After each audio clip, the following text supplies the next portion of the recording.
more time. Seems like there's sound now.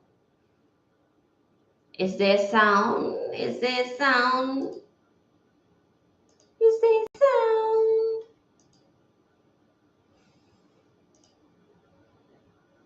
No wonder people have a whole team when they are going live.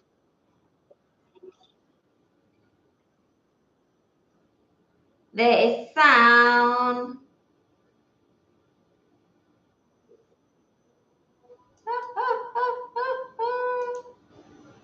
Okay, let's go ahead. Hi YouTube, there was no sound, but now there is sound. Okay, so let's take it from the top, right? What I was talking about is this issue where most of us, we are in environments, we are in societies, we're surrounded by people who don't care about us. They don't care if we move on in life. They don't care if we grow. They don't care if we're better in our life. They just don't care, right? And most of us don't even know that we're in these environments and in these societies. Can you hear me? Most of us don't know. Now, I was there. I have talked about it several times, but now I am watching it in terms of somebody that I truly respect and somebody that I have loved basically my entire childhood, right? We in our societies and in our communities, and I'm not saying this is not in other communities, I'm talking about us because this is my community, right? This is my society. Anybody who relates to me, anybody who looks like me, right? It starts from the people who look like me, and then it goes into wherever you're from, whoever you are, whatever language you speak, whatever color you identify with. If you relate to me, then this is for you. Hey Lamin Kaba, you put your name, beautiful, yay, right? It relates to you. Most of us are not growing in life. We're not growing. We're not trying to grow. We're not trying to be better. We are where we were probably 10 years ago. And I am seeing this. I am watching this happen in real time. There was a time in my life I thought that I was late. I've always felt late when it came to anything and everything. And if this relates to you, please talk to me in the chat. Let's have a conversation. Where majority of my life, I thought I was late. The things that I was doing, the things that I was learning, I thought I needed to be faster. I needed to do more. And now where I am at in my life, it's like, oh my God, I'm actually not late. I'm going way too fast. For a lot of people, the people that I grew up with, most of the people that I surrounded myself with, right? And now just being back online and doing this and talking to more people from around the world. I was talking about Earl Nightingale, right? How Earl Nightingale said that many people as a child, they have a zeal, they have this fire within them, right? They have goals, they have ambition, and you think they're going to make it happen. And by the time clear enough to hear, beautiful, thank you, Usaino, thank you. I changed the setup, so I'm glad to hear that it's a lot better. Hi, Shanda. Thank you so much for the heart, Shanda.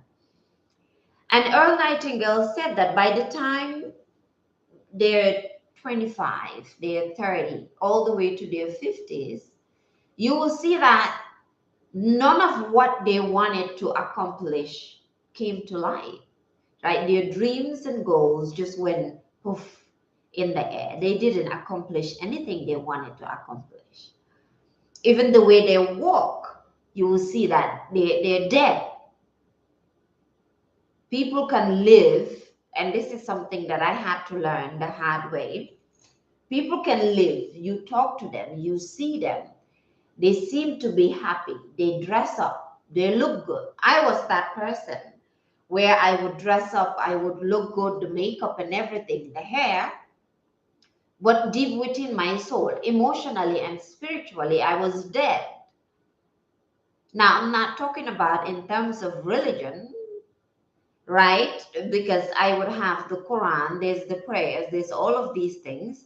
But emotionally and mentally, I was dead.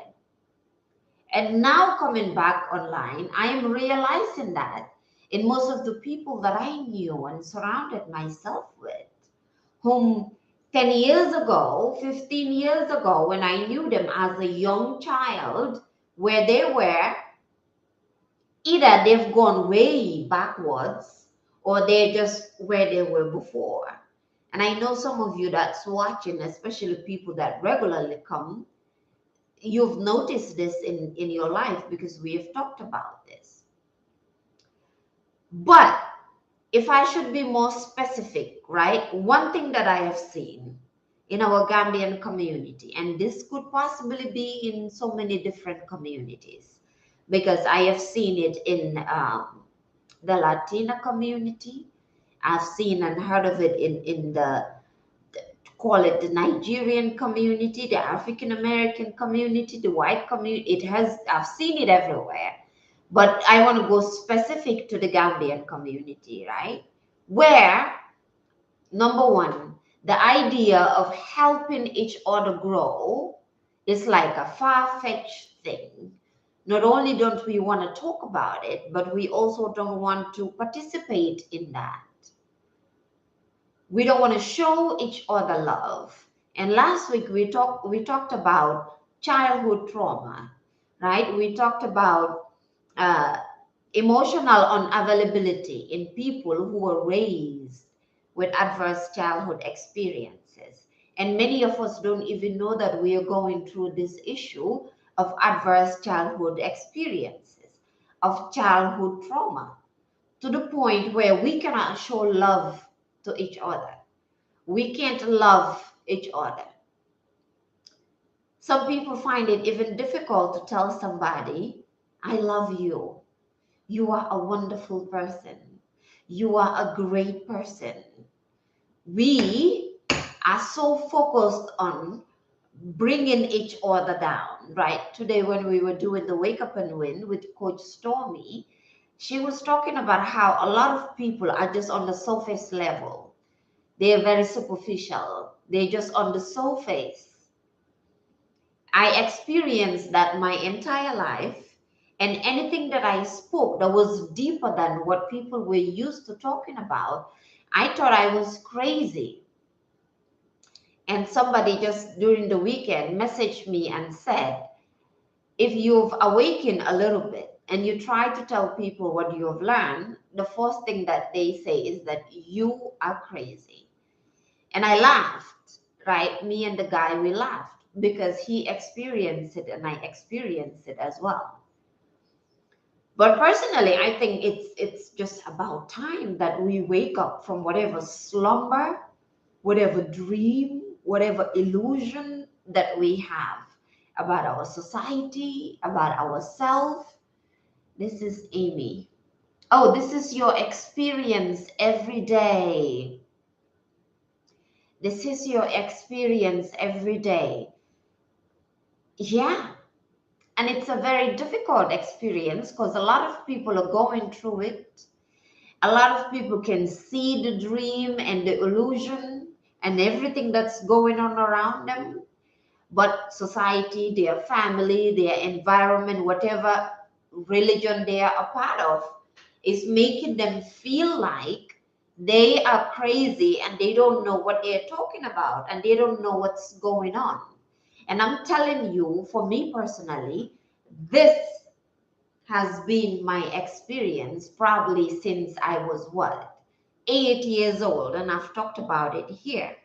But now seeing it with friends, with people that I loved for a long time, with people that I knew for a long time, right? Who are facing their own trauma and their own issue.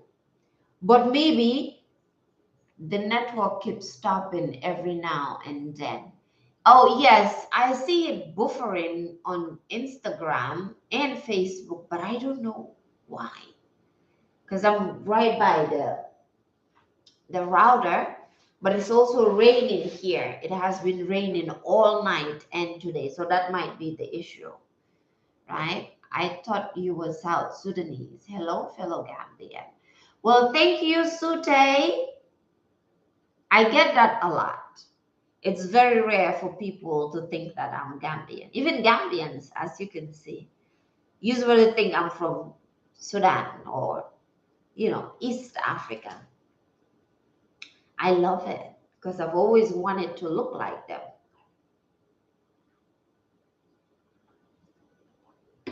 And that relates to what I'm talking about because, right, personally, in terms of feeling crazy, knowing that things are not the way that everybody is telling us it is, knowing that there's something missing in life, right? There's something that people are not telling us from our family, from the government, from the television that we watch, right? There's something that's missing.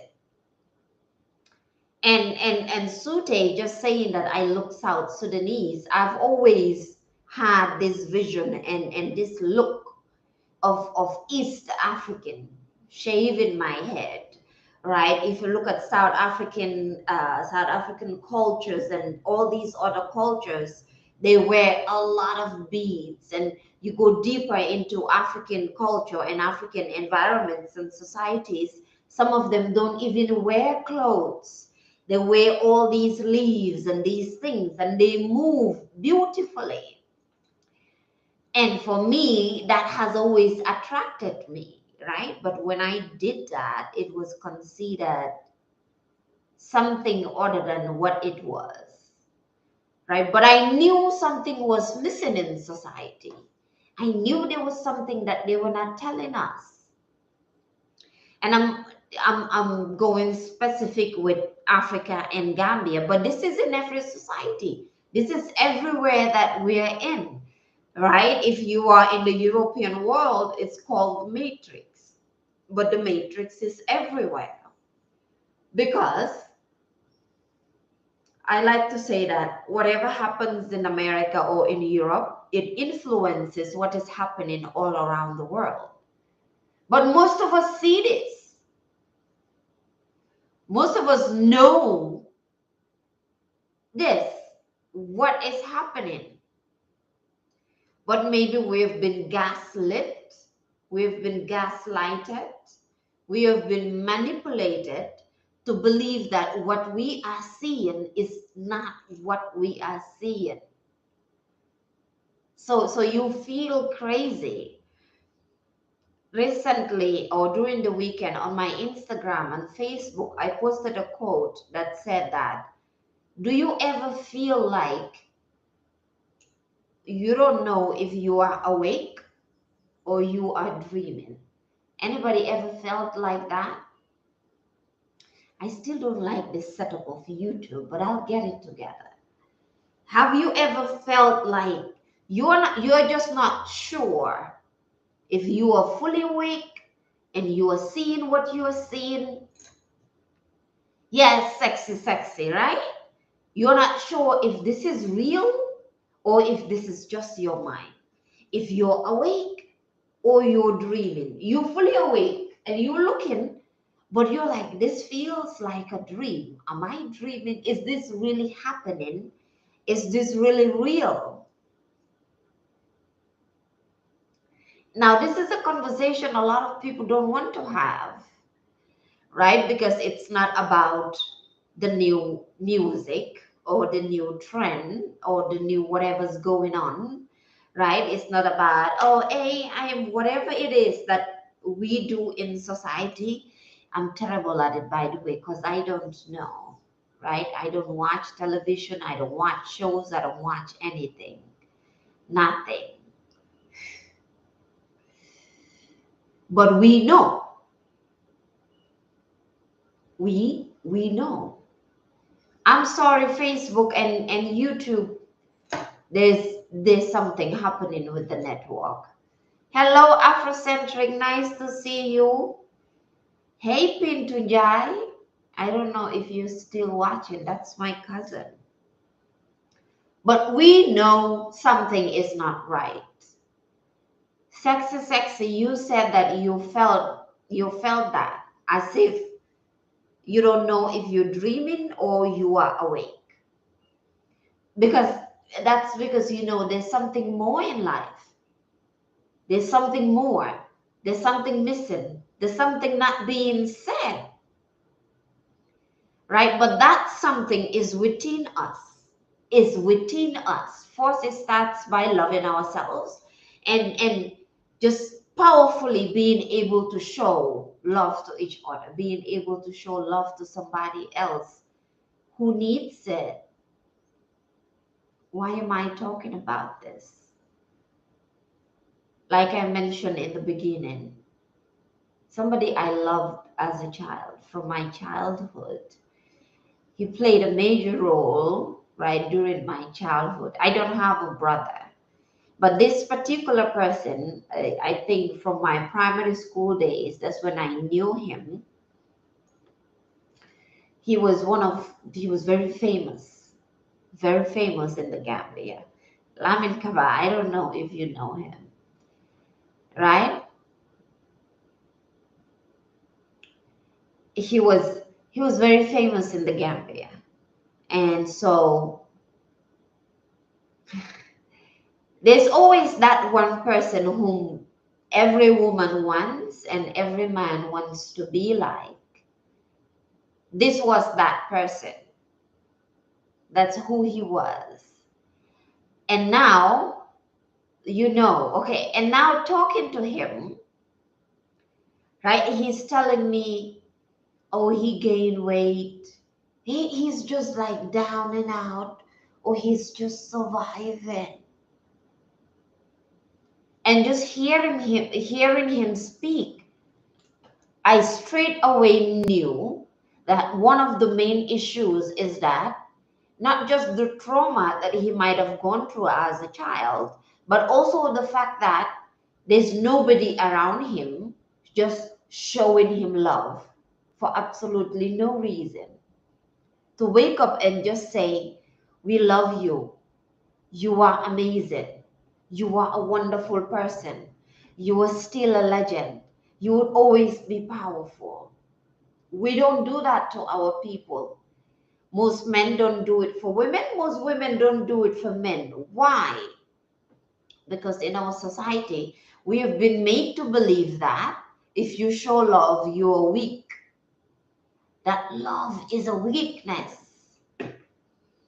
Facebook is really Afrocentric, yes. That loving is a weakness. That actually saying, I love you, means that for men that they are sissies, like we say in the Gambia. And I know it's a very Caribbean thing too. They are sissies. But what is life without love? What is life without being able to look at somebody and said, I love you. I don't need anything from you.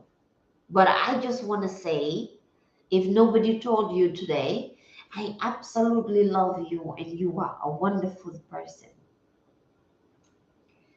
Imagine if we that are watching today are doing that with the people that are around us. Just wake up and text somebody. I did that today, right? Just wake up, love without expectations. Just wake up and your mind goes to somebody and you just text them. I just wanted to say, I love you and I would always love you and I've loved you forever. And nothing. Just pour into that person. But in our society, we don't pour into each other. Yes, us. We don't pour into each other. Gambian, African American, Caribbean, Brazilian, doesn't matter, right? We are too big. We are too proud to pour into one another. And then we talk about how, oh, this is happening, we can't move forward, we can't do this, we can't, whatever it is we talk about in our societies that we can't do. But the main issue that we can't do all of these things and we can't move forward is the number one medicine that we can give to each other. We are all holding back. And that's absolute love. I think the strongest people are the people who can just show their love, show how much they love. Because it takes strength now in our society to be able to do that, to be able to just outwardly, with so much vulnerability, I can never pronounce that word correctly, with so much vulnerability, just show that I love you. What I am doing is out of love. I am sharing my journey. I'm sharing my experience. I'm sharing my heart with you because I know you are me and I know I am you. And with all the love I have, I want to lay this path for you.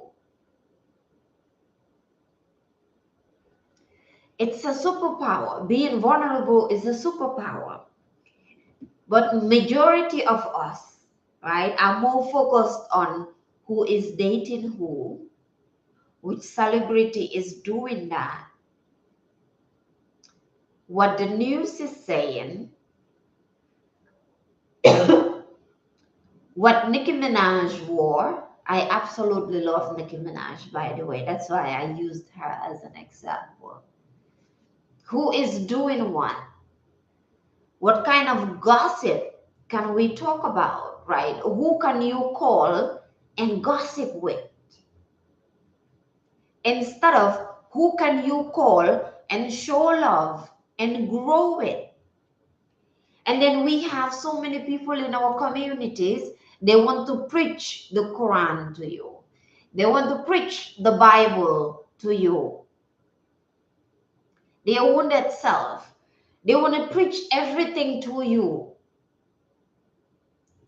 when everybody's watching. But when nobody's watching, they want to gossip about anything and everything and everybody. Right? But when people are around and you need to get your shit together now, they want to tell you Jesus said this, Muhammad said this, Allah said this. And I'm like, did you just gossip? Right? All the people on Facebook. I made a post, and I hope the person is watching on Facebook. I made a post, and I was talking about how the grind never ends. Just like I was saying, if you want to grow, if you want to be better than who you were yesterday, right? If you want to grow emotionally, mentally, spiritually, financially, the work never ends. You have to do the work until the day you die. If the work ended, my work would have ended. My work would have ended, right? Now, I posted about that. And the person said, so you're only talking about this world. You're not talking about the hereafter. And I said, I have never been to the hereafter. But if you have, please post about your experience and teach us what you learned. Who can tell us about the hereafter? You see, these are the illusions that we have, the ideas that we've been raised with, The saying, how can somebody teach you about something they've never experienced? How can somebody tell you about a place that they have never been? It's like in the Gambia when we talk about knapsack. How can you miss a place that you've never been? Right? So I'm making this post and I'm telling you about mental growth, about spiritual growth. And this person is asking me about the hereafter. How can I post about the hereafter or write about the hereafter? I haven't been there yet. I haven't gone yet. Which shows most of us, like I said, we want to preach to people about the Quran, about the Bible, about this, and that. But us ourselves, we don't even know what we're talking about. You know, the idea of regurgitating, right? When you watch the sheep or the donkeys come into mind, because I love the donkey cart in the Gambia. I can't wait to get on one again. How they just sit and they just chewing, regurgitating. That's what we do, right? We regurgitate. This person told us this, that person told us this, that person told us that. And then we're just out there talking about it every day. But it's not our experience. Deep within ourselves, we are confused. We know that these things that we've been told, they make no sense to us. We have no idea what it is. But because everybody is saying it, the whole crowd is going with it, everybody's talking about it, then we shouldn't question it. But why? Why can't we not question things?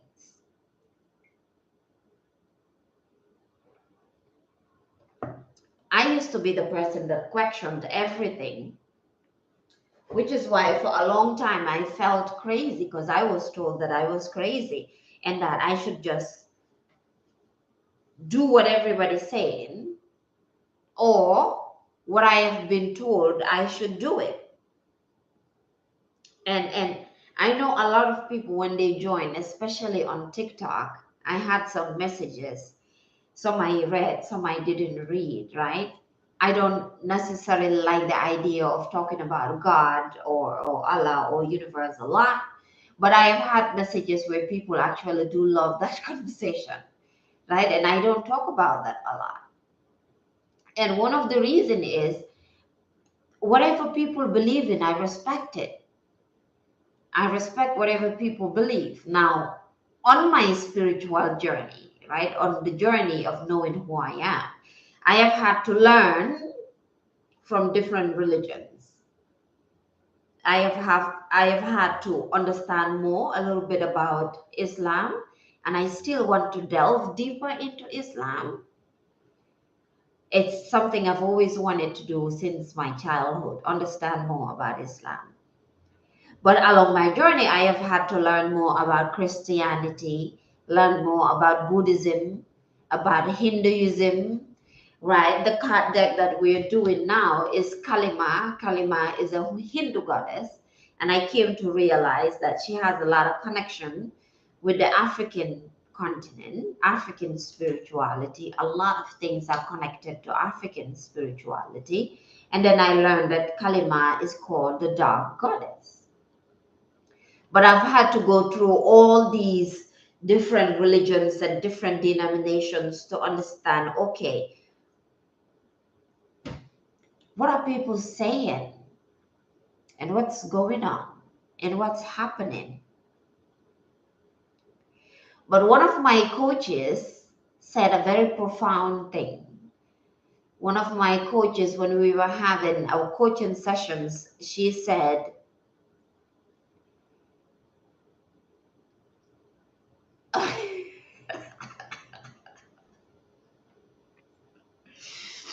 Aliu Badara is making me laugh.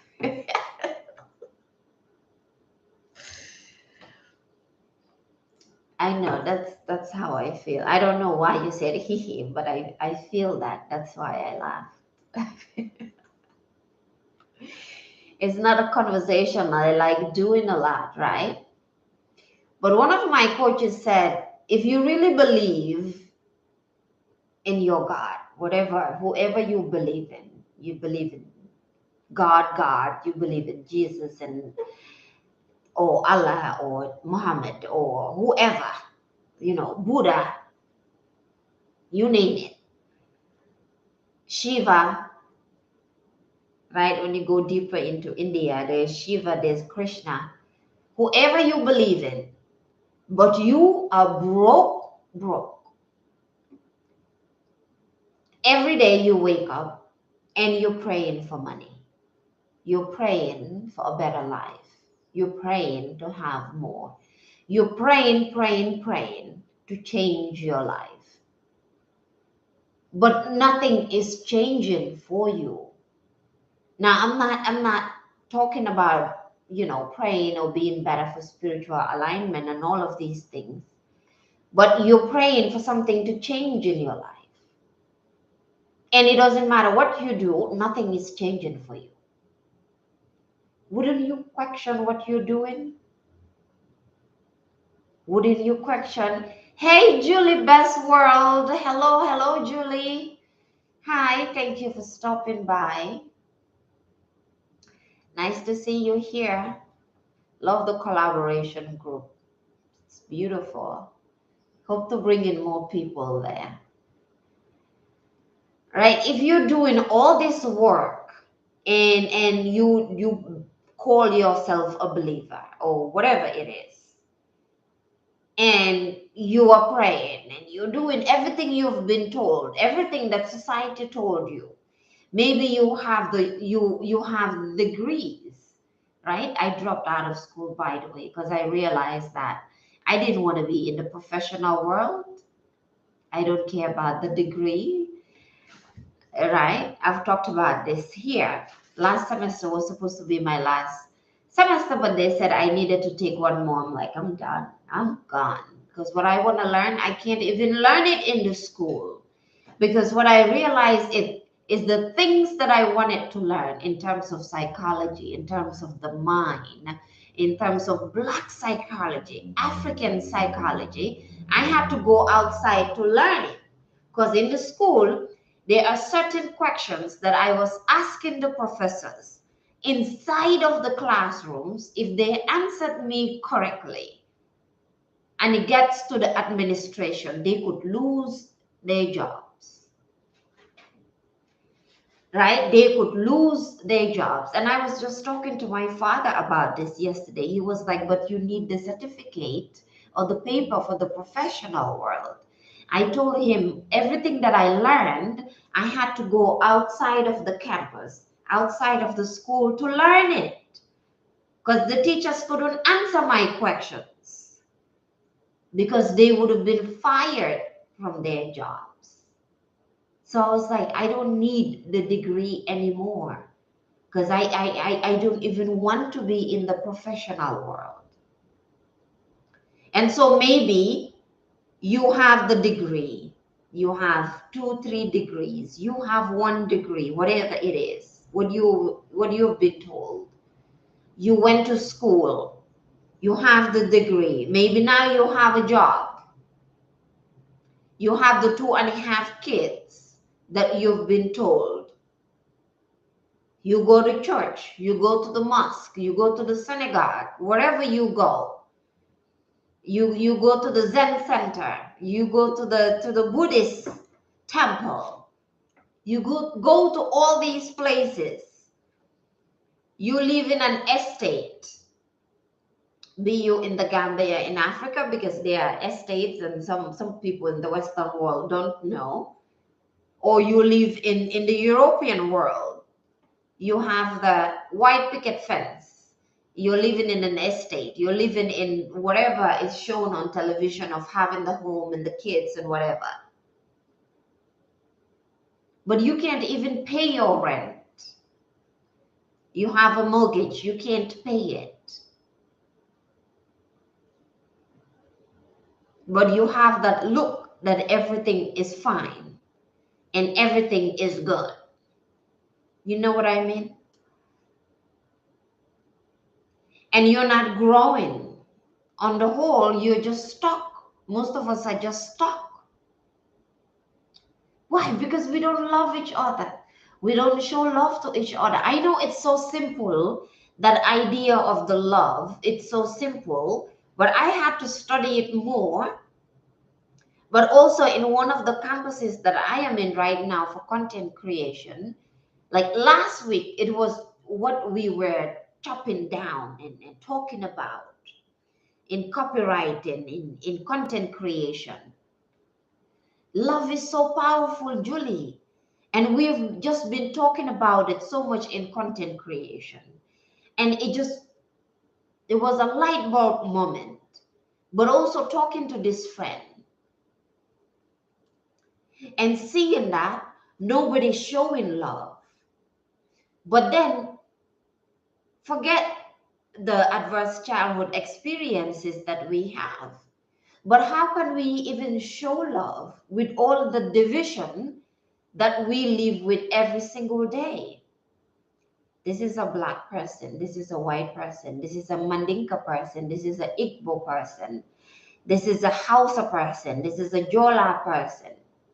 We cannot mix blood. This is Christian, this is Muslim, this is Hindu, or they're crazy, or something's wrong with them, or you can't be that person.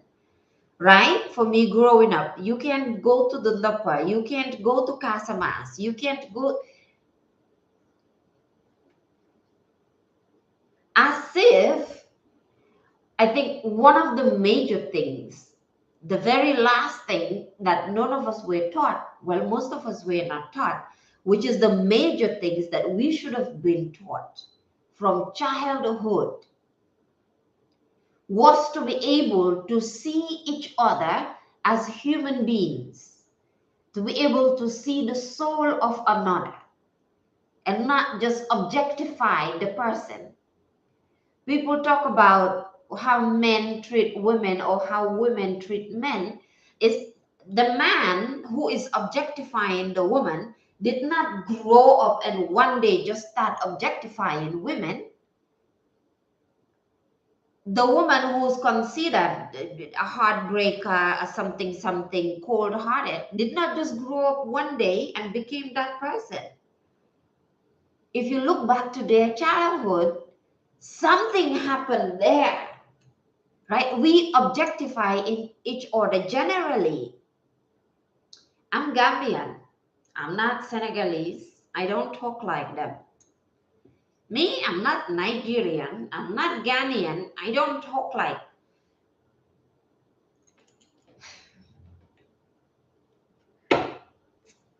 Let's pick a card.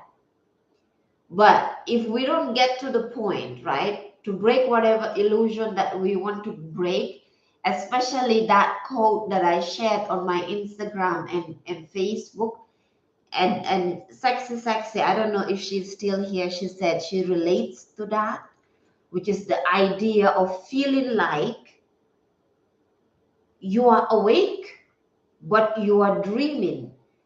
Everything just feels like a dream. The number one reason why that is happening is because we have just been divided to see objects. We see everything as an object. We see this as an object when this is necessarily not an object, right? It's an object, but it has energy to it. It has a soul, it has a function. Everything has a soul and everybody has a soul.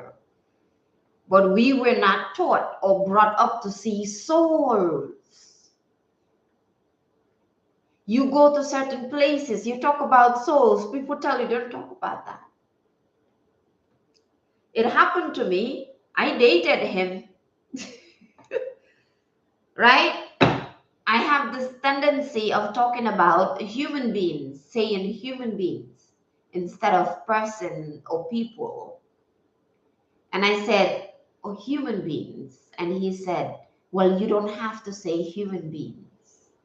That was a red flag, but I didn't know because I didn't know red flags. That's because we're not raised to see each other as people who have feelings, right? The way that we have children, or the way that a family has a child, or somebody has a child, and the child is not raised to feel and understand and know themselves and believe in themselves and trust themselves, because the family objectified them so much that the child has to graduate from high school or college and go out there and say, I need to find myself. Anybody who said they need to find themselves, they have been traumatized, because we are ourselves. Because the program or socializing is designed to divide inwardly. Yes, we create the same outwardly. We have been the matrix, right? Call it the matrix. It is designed for us to always look outside of us and not within us, and not within ourselves, to see the divinity, to see the power, to see who we are inwardly, to be in touch with ourselves, to love ourselves, right? To adorn ourselves. Societally, matrix wise, the illusion, the dream is to always believe that we just have to look outside of us instead of within ourselves. This is why many of us feel like we are crazy, or we are dreaming, or something is off, or it doesn't feel real.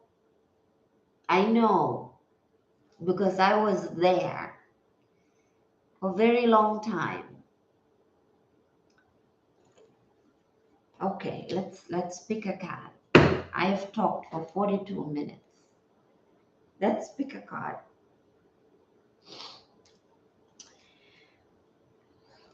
And today I'm going Hindu. For the people who are very religious, you might wanna, say bye-bye. I'm going Hindu. This card deck is big though. I should have gotten the smaller one. I love the deck, but it's too big for my hands. Or maybe I need to eat more and grow bigger hands. But really, if we really look at our society, look at how we are surrounded, look at how we live, you will see it. It's in plain sight. There's a saying that the easiest way to hide something is to hide it in plain sight, because nobody's going to look right in front of them. Afrocentric is laughing, right? And you can try it if you have children, if you have kids, even somebody else's kids, just kids around you. The easiest way to play hide and seek with them, if it's hiding objects, is to just hide it in plain sight, right in front of them. They would look everywhere except where you hide it, right? I did this yesterday with my own child. And this is what's happening with us societally in our environments. We're so focused on the television, so focused on TV. We get everything from the television. How to live, how to act, how to get married, how to have sex, how to take care of our children, how to eat, how to die, what to believe, who to love and who not to love, who to hate. We get all of that from the television. And like I always say, the TV says what? Now is time for your programming. I used to work on television. I worked on television for 2 years. It's time for your programming. It's not the program on television. It's what they're doing or what we're doing to our mind. Right? And I don't know if I mentioned this before, but one of my coaches would say that whatever you hear, whoever you watch, even me that's here, whoever you watch, whoever you listen to, whoever you believe in, whoever you trust, always ask yourself, what do they want me to believe? What do they want me to think? How do they want me to act? And how are they influencing my life? And most of us are just influenced by nonsense. Absolute garbage. This is how they tell to us in our campus. Like, geez, you need to do your work. You are influenced by absolute garbage.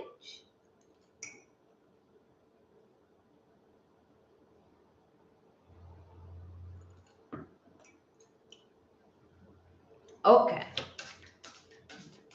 Let's see what comes out. One card.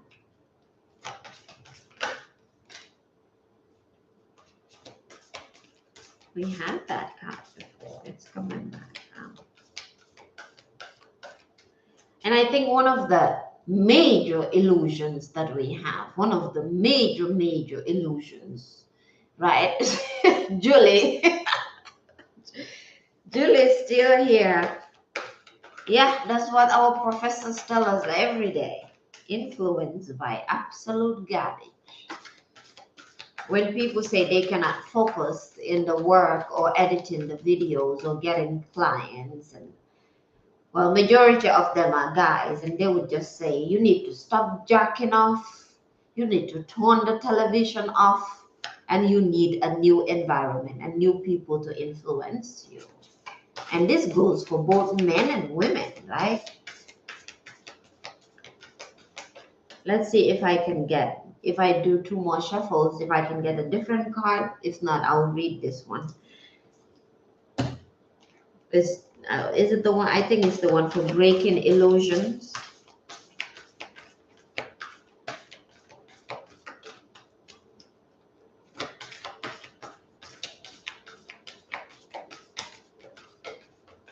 All right, never mind. I will read this one. Bahtara. Okay, so let's see this one again. I can't remember the page. 94. Our wild divine mother knows when to become gentle with our hearts, bestowing sweetness that liberates us from fear. Fascinatingly, I spoke to a friend. I mentioned that, right? Where he said that when you know something and you share it with people and you try to wake people up, they think you're crazy. And Muji Baba, if you don't know Muji, please look Muji up. Muji is a Jamaican teacher, but he lives in Portugal. He doesn't call himself a spiritual teacher. But in our generation, he is part of the most powerful people that are fully talking about liberation. Moji would always say, never try to wake people up because you would always regret it. And this is true. You don't try to wake people up. You just sow seeds. You just share what you have. You share your experience and your journey and what you have learned, which is why I always say, I know now, because there was a time I wanted to be for everybody. I wanted to save everyone. Right? I will send messages, the things that I learn, videos, I'll get them from YouTube and I'll send it to people. And I will share with people and I'll message people and share stuff and talk about this and that. Like Jim Rohn said, right? He said that he was going to save people even if he was going to die, and he nearly died. And I nearly died mentally and emotionally. So I stopped, which is why I always say now where I am at in my journey, mentally, emotionally, yes, those who have eyes to see and ears to hear, absolutely, those who are ready to move forward. So I always say, now I know I'm not for everybody. So I'm not looking for everybody to see me or to hear me. Even when I talk about my Telegram group, I say I only talk about health, wealth, and wisdom. And if you're not interested in these and transformation and getting better, you don't need to join, because it's not going to be entertaining, it's not going to be fun, right? And even if I have one person watching me and that person can hear and is seeking for this journey, is enough. Our wild divine mother knows when to become gentle with our hearts, bestowing sweetness that liberates us from fear. Fear is what? False evidence appearing real.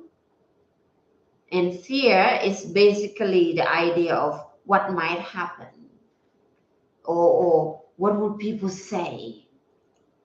I used to be there, because that's the way I was raised, right? Many of us were raised that way, where your parents or the people around you constantly will talk about, why would you do that? What will people say when they see you? I don't want people to see me. What will people think about me? What would I do if people see me? What would I do if people hear that this is what I'm doing? And for that simple fact, we live in fear for most of our lives. Many of us do not grow into the people that we know we can be, into the men and women that we know ourselves to be, because we are afraid that if we grow, we might not have a family. If we grow, we might not have the same friends. If we grow, people will think we're crazy. I don't know if you relate to that, but this was me. This used to be me. And how that happened, I can tell you very easily. I knew personally that I was growing mentally, emotionally, and spiritually, and I was seeing things differently. I was seeing life differently. I was seeing the work I was doing differently. I've always loved the work that I do, but I was seeing it differently. But the closest people to me, which is why environment is so powerful, and the people you talk to, the people who were closest to me, they were not growing. And so when I spoke to them, when I speak to them, I don't know which one is correct. When I spoke to them or when I speak to them, the English majors help me. I cannot speak any language. I can speak half Olaf and half English. Haya Bintamane, I recognize that name.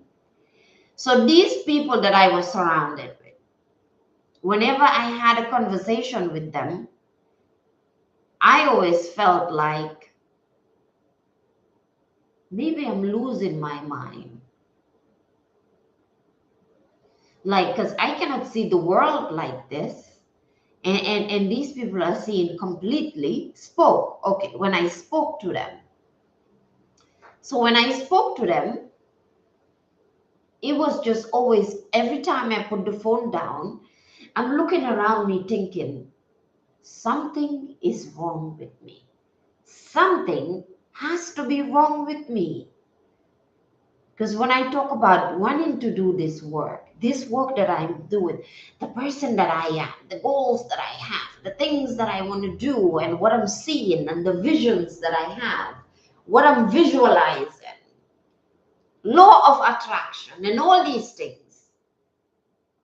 And then I'm talking to older people who are older than me, and I trusted them, and they're telling me, yeah, but maybe you can find a job. Maybe you can get your degree.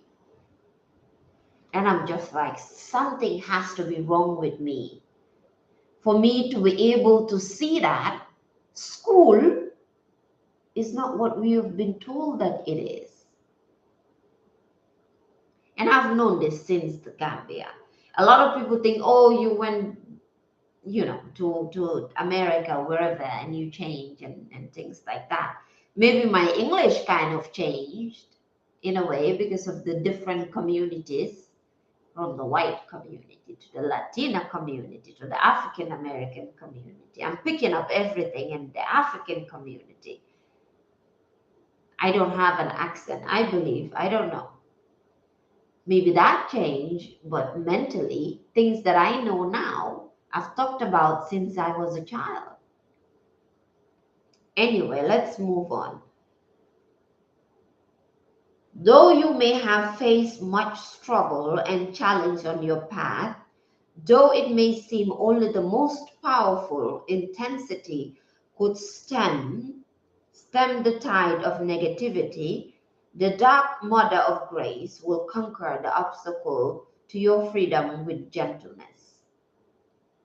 She manifests herself now as the gentle, Bhadra the gentle. She will calm the waves of emotion, eradicate doubt and despair, and provide safe and graceful passage through all difficulties. And talking about it, she manifests herself now as Bhadra, the gentle, right? One thing that we talked about and I'm remembering one of my favorite classes from college to university, one of my favorite classes, which was literature, African American literature. Well, it was African American literature, and then it was modern African American literature. And we touched on African history, psychology, all of this good stuff with that professor. And we would dig back when religion or just the belief in society was never this idea. I try not to talk about God and stuff. Was never this idea of just, one way of doing things. Where in Christianity it said that if you're not a Christian, if you don't take in Jesus or whatever it is, you're dying and going to hell. And I have a lot of people who are drunk off of the Jesus juice on my TikTok, constantly telling me that I have to repent. But there's also the fact that it's the same thing in the Islamic culture as well, where you said that if you don't pray the 5 daily prayers, and if you don't do this, and if you don't do that, you're going to die and go to hell. If you are a woman and your menstruation and it's dirty and all these things. The word that's coming to mind is monolith. For the people who might have learned this in school or even know the meaning, I forgot the meaning, but it's coming to mind now. That the idea of a divine, of God, whatever you believe in, it was never just monolith. And in African societies, in real African culture and societies, there was never this idea of just one way, one thing, right? And even now, and the things that I'm saying, I know it's not very straightforward because it's coming to mind now and I'm remembering it, but you can look it up for yourself. I always say anything I say, don't just take it. Hear what I'm talking about and you go do your own research. I've done my own research, and now I'm trying to just let it all out because I've been holding it for a long time. But you do your own research and see what you learn for yourself. This idea of this man up in the sky with the beard, this idea of heaven and hell, right? It has never been just one way. And one time I spoke to a family member and I was talking about Ndopa. I talk about Ndopa a lot because I've always felt like I wasn't just a Gambian, right? I've always felt I was African. I was born in the Gambia, but I want to take all African culture. My entire life, that's how I have acted. And so I was talking about that, talking about Ndopa, which is predominantly done in Senegal. I saw it in Ngor, right outside of our family home. And this family member said, but it's not our culture. I'm like, what do you mean it's not our culture? Well, that's in Senegal, and we are Gambian. And I had to tell them, well, if you really learn about it, you will know this idea of a Gambia and Senegal is actually not even real. Because even the borders that we have is imaginary, right? Imaginary borders. This is Gambia, this is Senegal, this is Mali, this is Guinea, this is Burkina Faso, this is Nigeria, this is Ghana, this is Benin, this is Togo. Is imaginary, is actually not real, right? Is the idea that we have in the hood. This project is fighting with this project. And if you live in this project, you cannot mess with the people in this project. And then they kill each other, gunshots and everything in the neighborhood. That's basically the idea between Gambia and Senegal and Mali and this and that. And they don't teach us this in school. And we don't know, right? We don't know. But culturally, spiritually, it's all the same. The systems, right? The system. And just Afrocentric, you say in the system, right? There's this idea of Babylon, but a lot of people don't even know what is Babylon. They think Babylon is a place, at least the way that I was raised to hear about it, the subliminals in my society and the people that surrounded me, and the way that I heard it, right? Babylon is not said to be a system, it's said to be a place. From this person is from Babylon, this person is going to Babylon. Babylon will fall down, Babylon this. Me personally, and the way that I was raised, it felt like Babylon is where? Europe. But then if you talk to people who are truly conscious, especially in Rastafarian societies and communities, they tell you that Babylon is not a place. Babylon is the system. It's this illusion, is this idea that we have that Caribbeans are different from African Americans are different from Africans, Gambians are different from Senegalese, and the people from Brazil, they're not black, they're not African, and then the list goes on and on. And we believe these things. I did growing up, I believed it. I took it on. I didn't know. Nobody around me talked about that. If you talk about gossiping and you talk about all these toxic traits, that's where I was raised in, to see the other in the next person, otherness. I've talked about how for a very long time I was very drawn and just absolutely in love with anything and everything Rastafarian my entire childhood. drawn, but I've always seen it as an order. It has always felt far off. Hello, hello, tickle me, Valeros Salon. Yes, hi, the business owner of the week, business owner of the week every day, right? So it always felt like this far off place. Like Jamaica was this far off place. It's April. Yeah, I know. I remember you. You're the only person on my timeline would tickle me. So it was so far off. It never felt close. It never felt like we were one people and it was one culture and it was one society. That everything we did was one.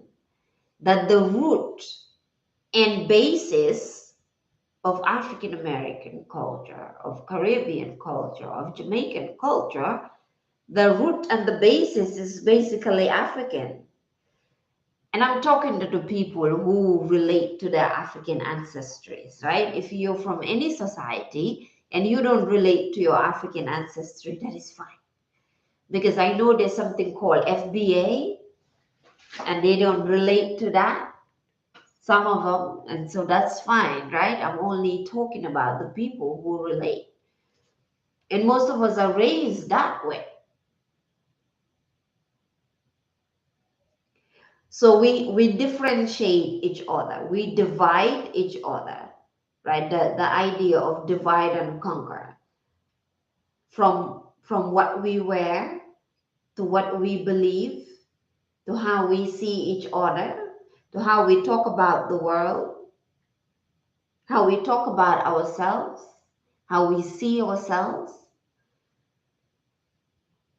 The friend that I mentioned when I started, the friend from Cameroon, before I continue reading, the friend from Cameroon posted on his WhatsApp that I think it was this TikTok video where this guy was explaining that a lot of people that are back home in Africa, because the guy is African, but I have learned that this issue is not just an African issue. I've seen it with Caribbeans, I've seen it with Latinas. It's basically all around. I have a friend from Poland.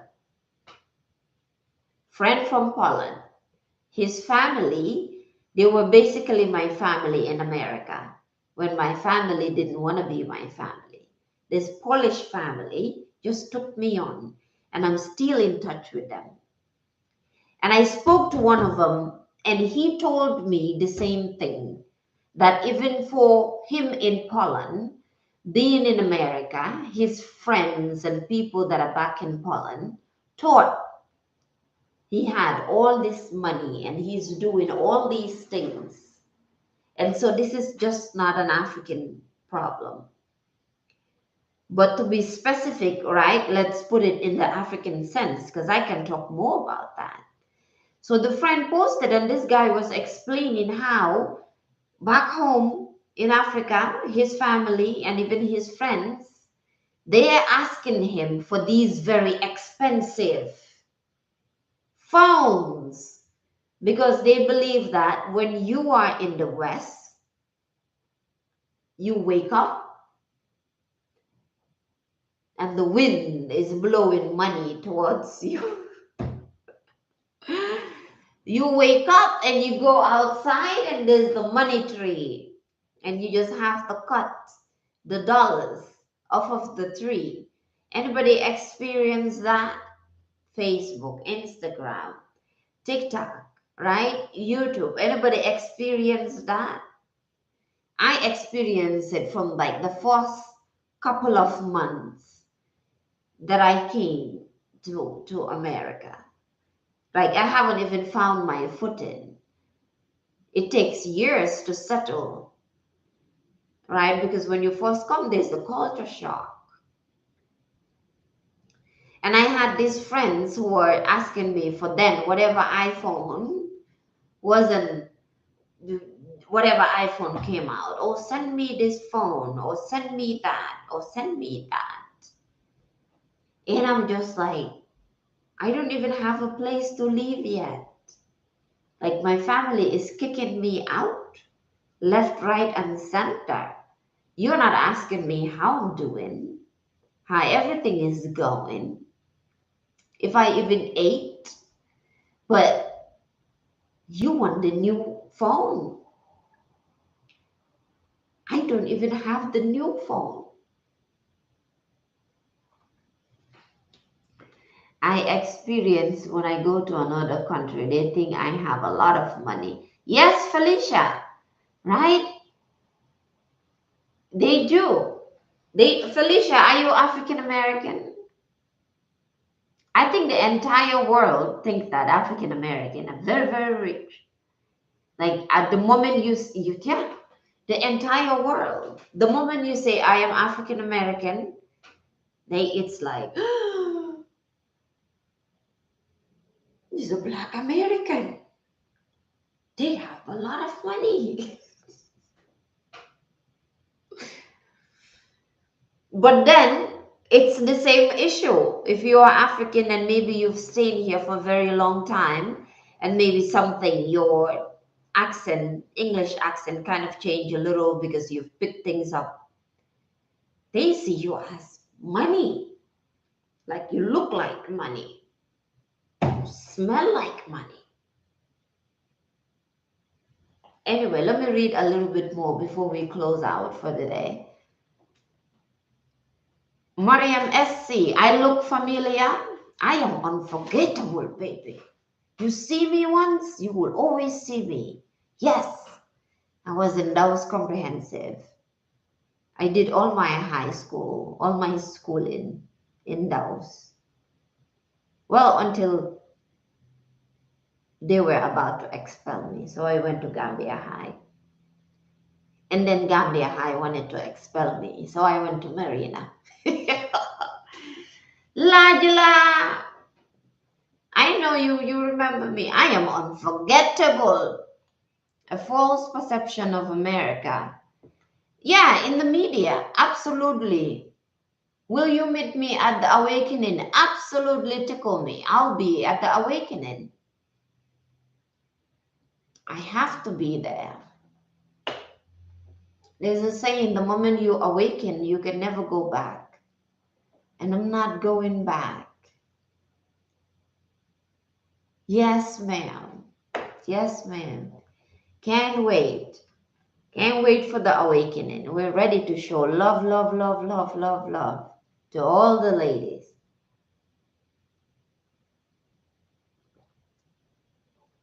A false perception of America in the media, absolutely. When I tell people how big the rats are in New York, they don't believe me.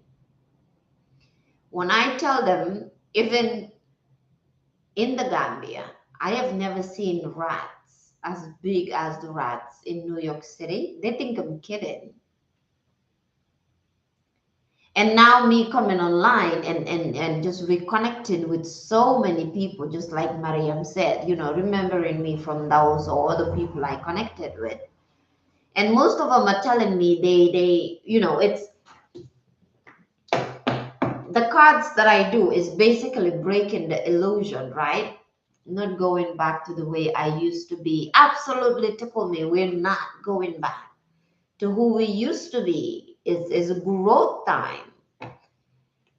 But when I talk to these people and their first question is their false perception of the media, right? They want a billboard in Times Square. They want their knapsack for the Gambians. The person who wants a billboard is from Nigeria. The other person who is so knapsack is from Gambia. And for me, I don't know, maybe it's because how I look and how I dress or whatever it is. People generally, see you soon. Thank you so much for stopping by. People generally expect me to be like, oh, you have to come. It's so this here, it's so whatever it is. And if you love Kalima, Kalima is the goddess of destruction. So I've studied Kalima so much, all right? I feel like I want to destroy illusions, breaking illusions. So when I break that perception that the media gives them, the idea that they have of what is in the West, they either stop talking to me, or some of them would tell me, you just don't want us to come. If it was so bad, why don't you come home? And I'm like, if you could just get up and leave, I would have left from the fourth year. Anyway, let me read a little bit here. Wishful Freeland Kali.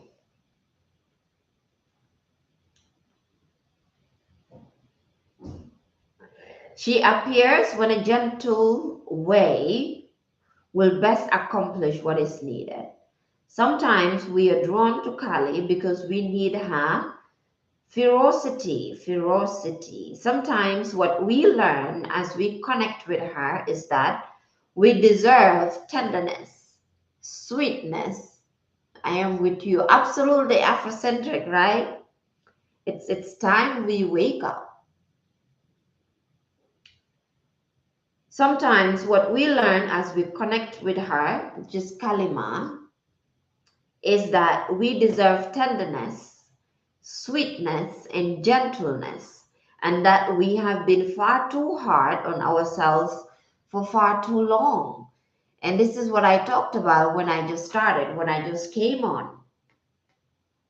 We are always hard on ourselves. The way we talk about ourselves, the way we feel about ourselves, the ideas we have of ourselves, who we think we are, right? If we failed once, or maybe we made a mistake, or maybe from childhood, the way that we were raised, right, when we were born, things that were said to us, there was never any room to make a mistake and for it to be corrected with love, with sweetness, with tenderness.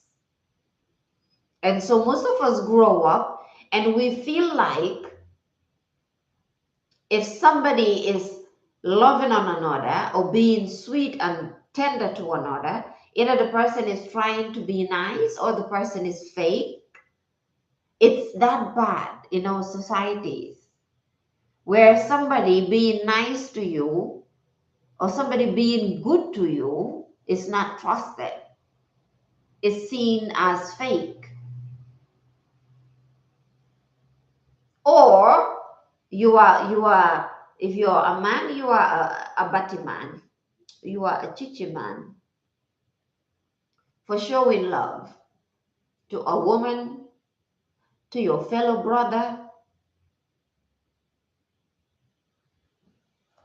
And if you're a woman, it is just termed as too emotional. All women are too emotional.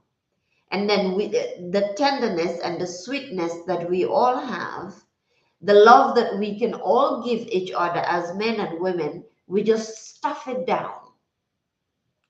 So many sicknesses in our society is the fact that we cannot just express ourselves, feel good about ourselves, feel good about each other, love on each other.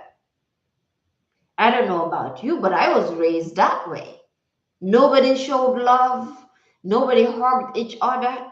Nobody said I love you to each other. I love you. I don't know how we would say that in Wolof. I mean, the Wolof people that are watching, help me. I've never been told that, so I don't know.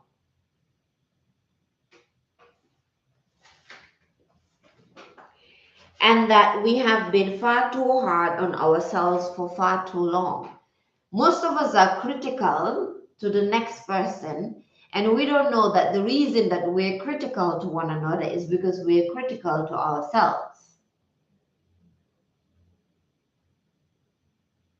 If you're critical to somebody else, you judge the person, and it's fun for you to tear somebody down, and you actually say that, oh, I can just tear somebody down with my tongue, and you're not saying it to teach, but you're saying it to feel good about yourself, to show how do you call it, how savage and how badass you are, that you can actually tear somebody to pieces. The reason you can do that to somebody else is because you do that to yourself. If you're not critical to yourself, you can't be critical to the next person. If you don't hate yourself, you can't hate the next person, right? If you don't talk, if the voice in your head, the voice in your head, if it's not telling you how much of a loser you are, how dumb and stupid you are, and how you're never going to amount to nothing, your life is not going anywhere. If the voice in your head is not telling you that, you can't tell that to another. So the only way that you can say that to the next person, another human being who is you, basically, is because these are the things you say to yourself. When you are hard on yourself, you are hard on another. When you judge yourself, you hate yourself, then you do that to the next person. If not, you wouldn't. I know. I've been there. Right? Carly reminds us that we are strong enough to be gentle with ourselves. We are strong enough to be gentle with ourselves. Now, imagine that saying. We are strong enough to be gentle with ourselves, which means we are strong enough to love ourselves, which means we are strong enough to love one another, to just show love for no absolute reason, no expectation, to give love, to serve, to just say, I'm here for you. Whatever you need, I'm here for you. If I can help, let me know. If you need to talk, I'm here to listen. Whatever's going on, I'm just here. Imagine if I do it for you, you do it for another, and they do it for somebody else, and they do it for somebody else, and then it becomes this trend, and then a cycle. And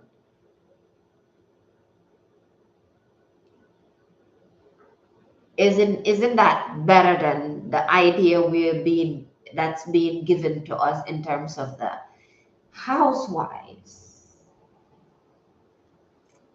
and how we talk to each other as women, and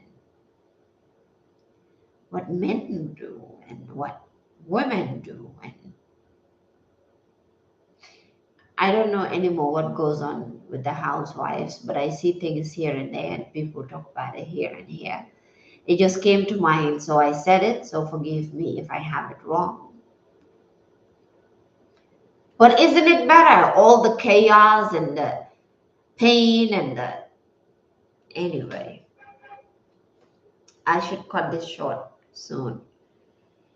If we have been subconsciously sabotaging ourselves, she softly and deftly breaks the pattern.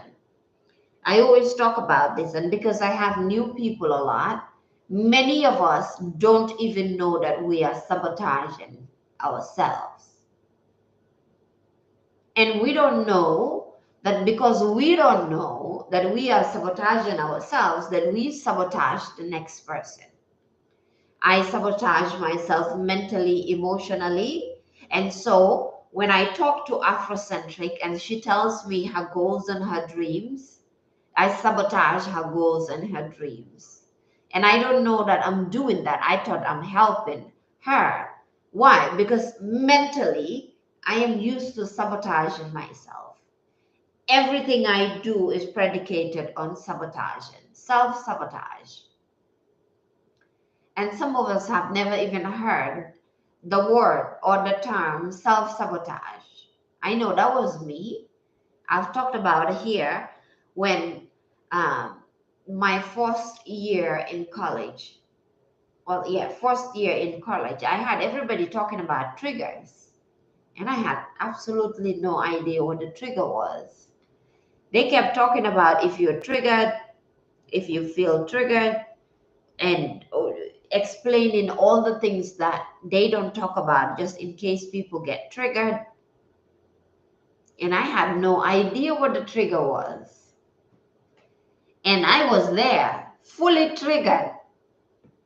And I had no idea they were talking about the things that I was feeling. Why? Because we are in environments and societies. We are in environments and societies and places and around people who never have these conversations. And then we go to school and nobody teaches us these things.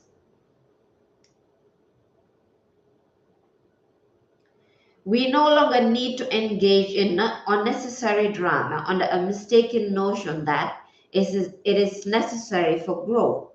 Sometimes the growth is in choosing to cultivate and apply the kindness, strength, and wisdom needed to disentangle and disengage from drama. I'm going to stop there. But for me, understanding this issue is one of the things that brought me back to myself, that brought me back to who I am. Because I have always felt, just genuinely and naturally, I've just always felt this, not need, I've always felt like showing love and just embodying love, just embodying this healing energy, right? And when you understand this about yourself, especially for the people who come on and talk about being an empath, I mean, it's a real thing. We cannot run away from the levels because everything we do is labeled. But the idea of being an empath is somebody who truly feels, right? You really feel. Lamar Feliz. Hello, hello. I love it. Say that more often, Lamar. Hi. Right? So I was running away from myself because this person that I knew myself to be, who wants to be just absolutely loving and caring and in love with life and in love with herself, is always put down, is always brought down, always seen as emotional. And I'm like, and one time, my first year in college too, I met someone, the people we lived with, they would always bring the other Black students on campus and they will bring them to our house and we'll cook. And given the family that I am from, we are always the cooks. So I loved cooking. I still love cooking. So I will cook for everybody. Or sometimes we will cook, or I would cook, and then the guys would call everybody else, all the Black students on campus, and they come hang out in our house. And one of them said, "Why are you being so nice? Why are you trying to be so nice?" And I'm just like, I'm not trying to be nice. What do you mean trying to be nice? What is trying to be nice? And since that day, I've been very aware of that issue. But if you do feel lost, if you feel like an empath, today I'm going to talk good about people who feel like an empath, because most times I don't. Even though I know myself to be an empath, right? There's the narcissistic side, there's the traumatized side of it, of being an empath, if we really tell the truth, because being an empath is not always just about love and dandy, right? But the good side, if you feel lost and you just don't understand, it could just be you are absolutely this loving person, this person who just wants to love, who just wants to give, who feel good when you are in love with yourself and in love with your life, and you just want to tell people, I love you. And you just want to ooze out this energy of love and joy and peace. But everybody's telling you, how are you so happy? Why are you so happy? Did you see the news? This person died. That person has been killed. The economy is like this. The government is doing that. And you are just like, I just want to love. I don't care. Maybe most of us, the reason we feel lost is that this is who we are.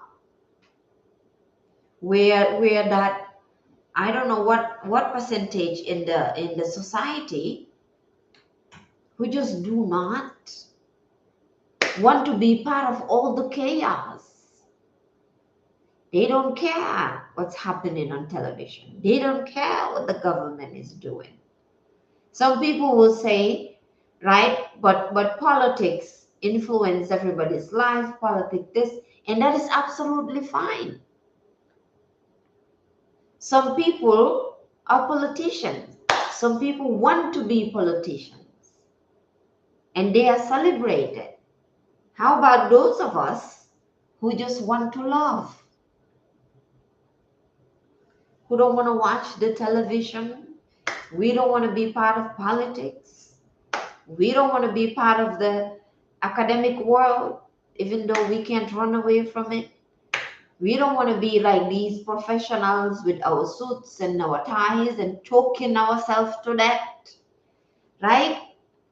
The suited and the women with the skirt and you can't breathe and all these stuff, and you are all dressed up and it's killing you. Maybe some of us, we just don't want that. We just want to love. We're just okay the way we are, right?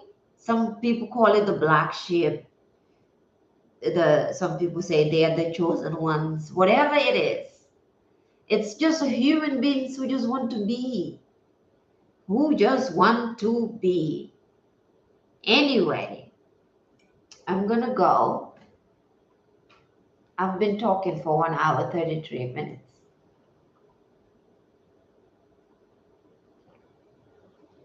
In 2 weeks or so, I will be at an event. I don't know how that's going to go when it comes to the lives, but maybe I can come on live and show the event.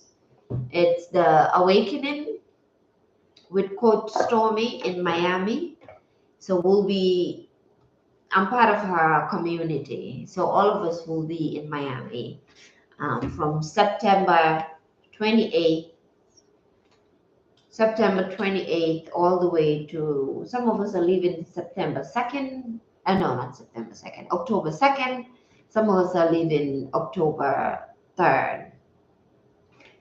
And if you want to be a part of it, right? We are here to live our purpose, whatever that may be. Everybody has a purpose and everybody has a calling, right? And everybody's purpose and calling is different. But then again, and Afrocentric. She always makes me go up. But then again, right? Most of us are raised in societies and environments where we believe that it is all one way. We all have to do it one way. If we don't do it one way, then something's wrong with the person. Everybody has a purpose, everybody has a calling, right? But societally, as part of the matrix, the idea is just one way. You have to think one way, you have to be one way, you have to act one way, look one way. And if you don't do it, you are crazy. But then actually what I have learned is that the people who are considered to be crazy are the people who decided that they don't want to be Agent Smith. If you've been to New York, I don't know if this happens to other states, right? Good everything evenings, right? I don't know if this happens to other states, but if you have been to New York City, you've been to 34th Street, Herald Square, Penn Station, you've been to Times Square, right? You will see that at certain times in the morning and at certain times, the peak hours in the afternoon, majority of the people look alike. Maybe the only differentiating things might be skin color or hairstyle, but everybody looks alike. Crossing the street the same way. Everybody's suited. The matrix, the rat race, that idea of one way, we all have to look alike, dress alike, we have to talk alike, we do everything the same way. So when it's in the morning or in the afternoon, the people who are going maybe to Penn Station or leaving Penn Station, they are going to work. Everybody's hurrying and running and looking the same suit, the same maybe tie, maybe the same shirt, white, gray, black shirts. The ties is black or gray or red or whatever it is. And the skirts and the pants and the shoes, and everybody's just going the same way, hurrying. If you see the memes about the rat race, if you come to New York City, you will see it like in real life. But we all have a purpose. And if somebody say, maybe they don't want to go to school, they're ostracized. If somebody say they don't want to get married, they're ostracized. It has gone to the point that even people who want to practice the ancient cultural practices, they're seen as crazy and demonic and ostracized and whatever. Tijan Parena, I'm about to go, TJB. It's been what, 1 hour, 40 minutes. I've been talking so much. And you know I don't like to talk, so my nose hurts.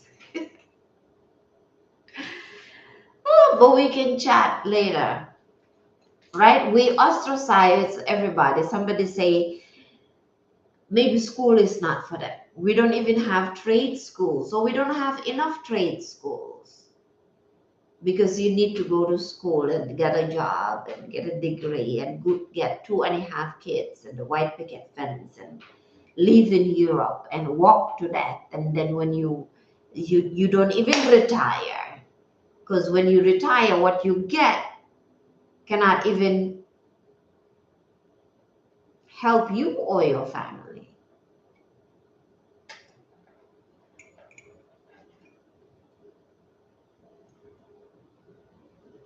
And I learned these issues are not African, they're not African American. They are, it's everywhere.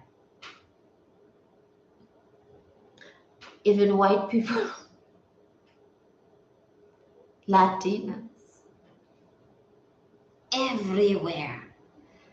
I always say that because I always thought these issues were African issues, right? I always thought it's an African problem because there's a thing we always say like, oh, Africans think like this. Oh, Africans think like that. Oh, Africans believe that.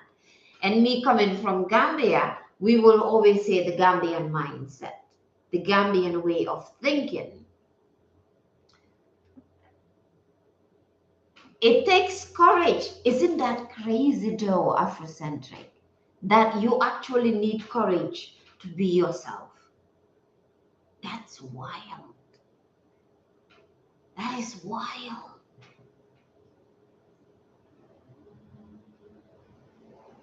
And I don't know why this idea is coming to mind, but just by saying that I always thought these were African issues. Because we would always say the Gambian mentality, the way Gambian people think. And like Felicia said, when she goes to other places, people think that she has a lot of money because most of us never knew that you would find these issues in the African American community.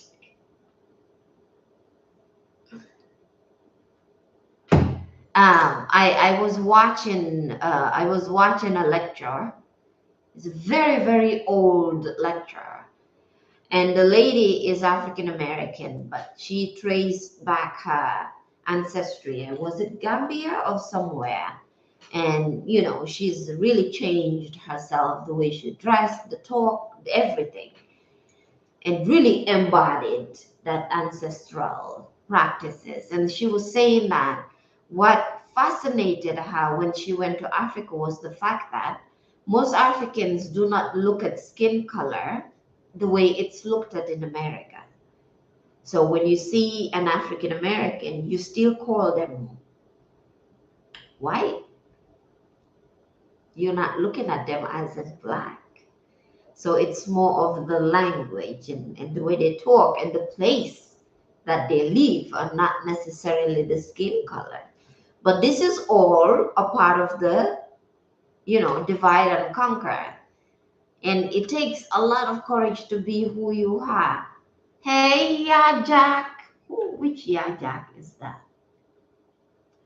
I know you know me because you said, yeah, I'm a fight. Not a lot of people say that. All the people who really know me say that. Right, and this mentor said that, and they still tell us this in our content creation campus. And I talked about this before, so I'm gonna, hey, Yamari Jack, of course, Yamari Jack, of course. Message my Yamari, message me, we need to catch up. And I talked about this before, right? Where one of my mentors, just in terms of, yeah, Felicia.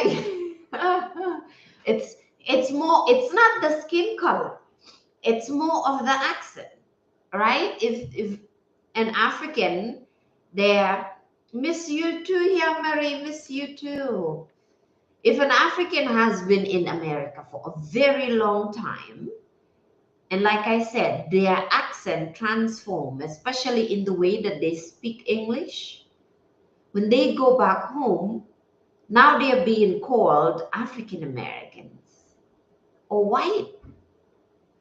And it's not about the skin color that you're white. It's about the way you're speaking now and the country you're from, the place, the geography, and not your skin color. That is why I don't know if anybody have witnessed this. A lot of Africans don't call themselves black because you don't hear that. You don't hear a black person, right? You hear Black American, and Black American is even like Black American.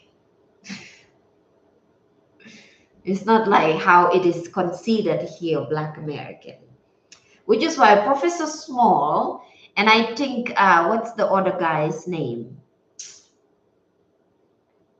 Dr. Omar, right? Dr. Omar and Professor Small, they talk about how powerful African Americans are in like the black world, in the African world. But most African Americans don't even know it. Because African Americans all over the world are seen like African American. But anyway, what I was saying that my coach said, he said, and they still teach us this because our campus is very diverse. It's people from around the world. But many a time, us Africans or African Americans, right, we would, the guys especially, would ask on campus and say, but will they hire me? Would I get a job? I'm black or I'm African. When we have AMAs, which is called Ask Me Anything, African students and African American students will ask the professors this because the school is an online school for everything money, but it's predominantly white, which is why I do not like the idea that we keep telling ourselves and our children that, oh, capitalism, oh, whatever, it doesn't work for black people or Africans. Why? Because now even the schools that are teaching money, the black kids are not there. The African kids are not there. Because we think it's not for us.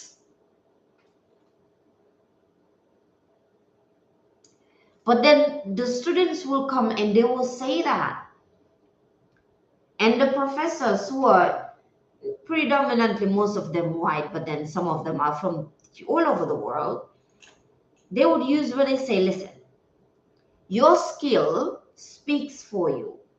If you go to a place and you are skillful, and they're talking about content creation and making money online, right? Which is very different from the professional world and suit and tie and go into an office, right? You can edit a video, you can kill it. Everything they're teaching in the campus, you can do it. You understand stocks, whatever you do it.